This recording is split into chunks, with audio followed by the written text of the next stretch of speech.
I have yet another thought-provoking idea that I'd love to share with you today. Are you up for it? Excellent.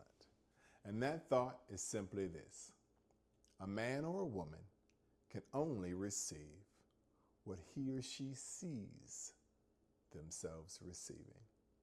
Hello and welcome back to another segment of Changes Defined with George Stewart, where together we are helping build a better mental blueprint. On our last segment, we contrasted the idea of vision and sight.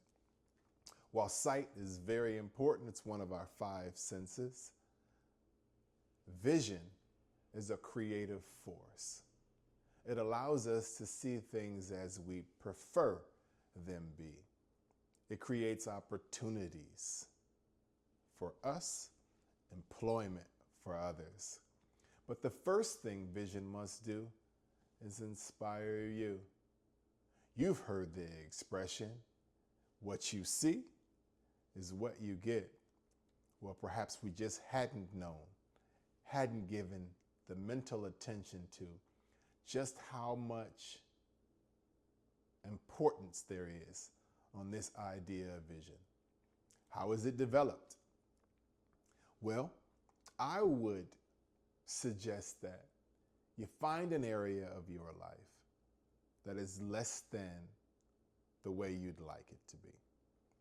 You'd find the polar opposite of that reality.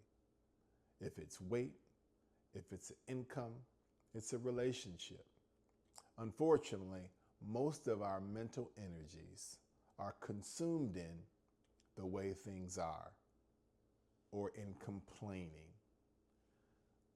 What we want to learn to do, and every muscle requires exercise to turn our attention to things as we prefer them be.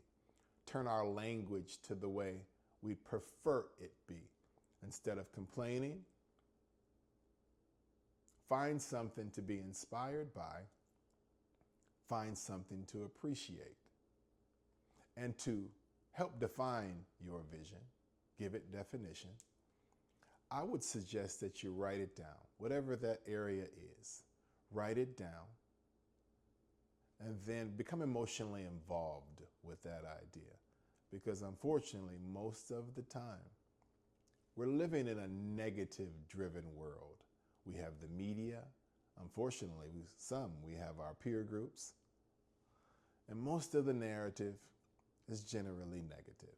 So if you want to swim upstream, this is going to require some effort on your part, on my part.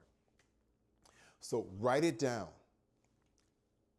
define it, become emotionally involved with that idea, and find some people that will support you in that undertaking. All of these factors are very important. Again, we have sight as a sense that's important. And we have vision as a creative force. And as you well know, a force will rearrange the landscape of an entire neighborhood and beyond if inspired, harnessed, and released properly. I have a fabulous quote that I'd love to conclude with. And that quote is simply this: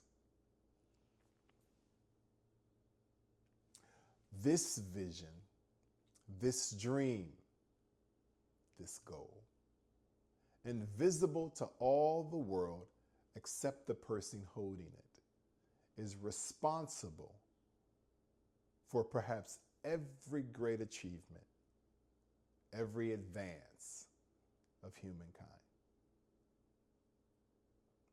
The first thing your vision will have to do is inspire you. We've been comfortable with the way things are. But again, I repeat, the first thing that your vision will have to do is inspire you. Again, this is George Stewart. Thank you for another segment. We'll do it again. You stay tuned.